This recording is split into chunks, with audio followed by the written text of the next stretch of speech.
Here's a video about factorising. At this stage, for the first one, we'll talk about factorising where there are no indices involved. You'll understand what I'm talking about in a minute, or not. Let's take an example, so we can see what factorising is. Let's take a situation like this: 4a minus 6b. Factorising is the opposite of a skill you've already learned. Factorising is the opposite of multiplying out brackets. If, for example, I gave you this, asked you to multiply out the brackets, you'd multiply everything in the brackets by whatever was in front of it, in this case 2. So you'd multiply 2 by 2a, wouldn't you?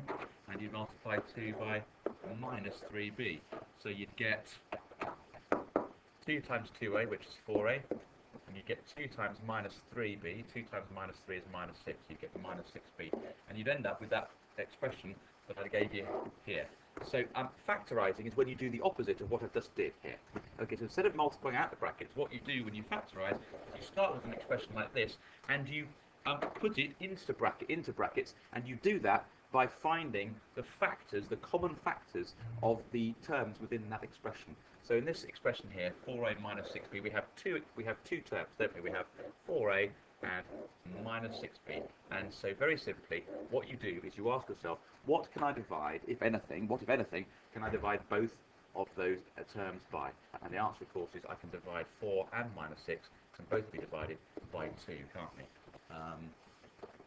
And 4a divided by 2 is 2a, and minus 6 divided by 2 is minus 3, so minus 6b divided by 2 is minus 3b. And so having started with 4a minus 6b, you end up, when you factorise, with 2 brackets 2a minus 3b, close brackets, because in front of the brackets is everything here. This 2 is the only common factor of 4a and minus 6b. So factorising, to sum up the introduction, is then just the opposite of multiplying out brackets to all intents and purposes. Let's work through a couple of examples. How about 7a plus 21x? Are there any common factors of 7a and 21x? Deal with the numbers first. 7 and 21. Is there a common factor of 7 and 21? Of course there is. You can divide them both by 7. Well done. Then we also, within 7a and 21x, we have an a here and an x here. Do they have a common factor apart from 1? No, they don't. I can't divide a and x by anything apart from 1, so they don't have a common factor, so we'll leave them as they are. So we then just divide both our terms by our common factor of 7. So 7a divided by 7 is 1, so 7a divided by 7 is 1a, or just a. And plus 21 divided by 7, 21 divided by 7 is 3, so 21x divided by 7 is plus 3x. You can check your answer by multiplying out the brackets again, can't you? 7 times a is 7a, 7 times plus 3 is plus 21, so bingo, yeah, I get the answer, I get the the expression I started with, so I've done it correctly, that's good. There's an easy example. It's possible that your common factor will be a letter rather than a number. Here's one, 12a plus 7ab, ab meaning a times b. Let's look for common factors here. Let's start with the numbers. 12 and 7, do they have a common factor? You're saying they can both be divided by 1, and you're quite right, but that's not something that's going to reduce the numbers at all, so we'll leave that. Apart from 1, they have no common factor, do they? So there's no common number that we can divide both of these by. But how about letters? If you notice, you've got 12a on the left and 7ab on the right, which means both our terms contain a's, and therefore we can divide both of those terms by a, can't we? So a goes in front of our brackets. We also have a b on the right-hand side in 7ab, but there are no b's in 12a, and therefore we can't divide both of those terms by b, so b is not a common factor. So we'll just divide both sides now by a. What is 12 lots of a divided by a? If you write it like this, hopefully it'll help you see that you can actually cancel out the a's here. A divided by a is 1, isn't it? So 12a divided by a is just 12. And on the right-hand side, plus 7ab divided by a. Well, again, a divided by a is 1, so they cancel out. So that leaves us with plus 7b. To put it another way, let's write that out. 7ab means 7 times a times b divided by a. That means those cancel out. Dot, dot. got 7 times b left, which is just 7b, and that's why the answer is 7b. Check it by multiplying out the brackets. A times 12 is 12a, and well, if you're doing a times b, you get ab, so 7b times a will be 7ab. So indeed, we're right, aren't we? We get the expression we started with.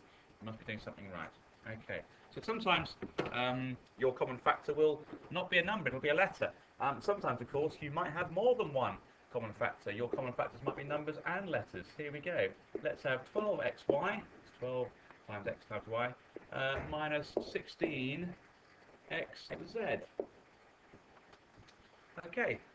Start with the numbers. Are there any common factors of 12 and minus 16? Yes, there are. We can divide them both by 4. We want the highest common factor, so minus 4 is not bigger than 4, it's bigger than 4. And how about the letters? Well, we've got x's in both terms, so we can divide both of those terms, therefore, by x. There's a y on the left, but there's no y on the right. There's a z on the right, but no z on the left, so they are not common factors of both terms. So that's it for us. Those are all our common factors. Now, let's open the brackets and divide both of our terms by our common factors, one at a time. 12xy divided by 4x. Well, 12 divided by 4, 3. X divided by x, 1. So x times y divided by x is just y, isn't it? The x's cancel out. We're just left with 3y. On the right-hand side, minus 16 divided by 4, minus 4. xz divided by x, well, the x's cancel out, is z, so we've got minus 4z. And there's our answer, 4x, open brackets, 3y, minus 4z, close brackets. Let's check it by multiplying them out. Let's check by doing 4x times 3y. 4 times 3, 12, x times y, xy. And 4 times minus 4, minus 16. X times z is xz. Oh, look, we got what we started with. We must be doing something right. It's possible, of course, that you could have more than 2 common factors. Here's another possible example. 20abc plus 35bcd. Okay, start with the numbers. It's so simple, isn't it? This isn't it really easy? 20 and 35, they have a common factor? Why, yes, they do this time. What can we divide them both by? We could divide them both by 5. Why not? And then we've got A, B, C and B, C, D. Are there any numbers, letters rather, that occur in both terms? Well, yes, there's B's in both terms, aren't there? And there are C's in both terms. So we can divide both of those terms by B, and we can divide them both by C. And let's open our brackets. 20 divided by 5 is 4. What's A, B, C divided by B, C? Well, the B cancel out, and the C's cancel out. So we've got A over 1, which is A, isn't it? And on the right-hand side, 35 divided by 5, that's 7. And B, C, D, well, the B's and C's cancel out. B divided by B is 1. C divided by itself is 1. So B, C, D divided by B, C is just going to be D. Let's check it by multiplying out the brackets again. 5 times 4 on the left is 20. BC times A is ABC. And 7D times 5BC. 7 times 5 is 35, plus 35. And BC times D, B times C times D, which is BCD. Okay, so really, that's it for factorising.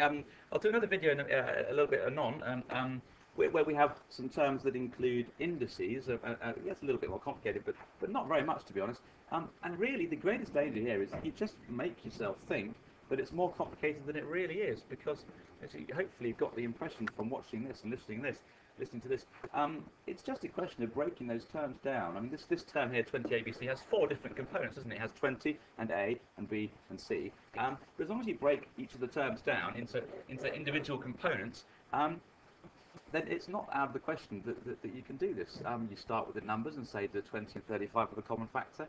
No, they don't. Then you've got your A on the left. Is there an A on the right? No, there's not. So therefore, it can't be a common factor of both terms. There's a B on the left and a B on the right, so it is. There's a C on the left and a C on the right, so that will be a common factor as well. But there's no D on the left while there is one on the right. Therefore, that won't be a common factor. So it's all about finding your common factors nice and steadily, one bit at a time, and then dividing both your terms one bit at a time by those common factors. So doing 20 divided by 5 to get you 4, and your ABC divided by BC, and writing it out if necessary and thinking it through carefully, and that's fine. Do you know at this stage what B is worth? No, you don't. Do you know what A is worth? No. Do you know what C is worth? No. Do you know what D is worth? No. Does it matter? Not one bit. And don't worry about what the final answer might be. Don't worry about what 20ABC really means. It doesn't really matter. All you need to know is it means 20 lots of A times B times C. What A and B and C are, actually, whisper it quietly, doesn't really matter. What matters is that you understand this process and how it works, not what the final number that you got, if you had numbers for A, B, C and D, would actually be. That doesn't matter at all.